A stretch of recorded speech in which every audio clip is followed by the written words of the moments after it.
မျက်မမြင်စာပင်လာကြတော့အခါ ဒီမှာလေးထိုင်ပါကထီးလေးတင်းလိုက်မယ်နော်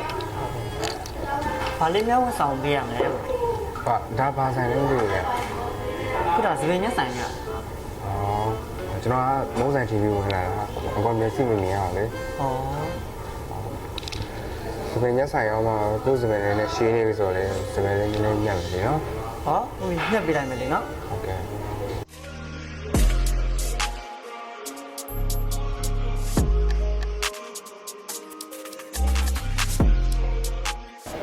ပြရလေ ဒီကဘယ်လောက်ကြာလဲမသိဘူး 9000ကျပ်ပါရဲ့ အားကြာရင်နော်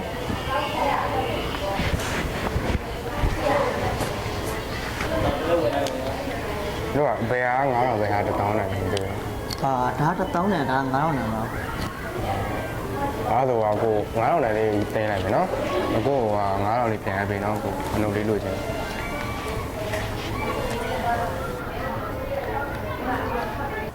ကိုပြန်ဝင်ရပါလိမ့်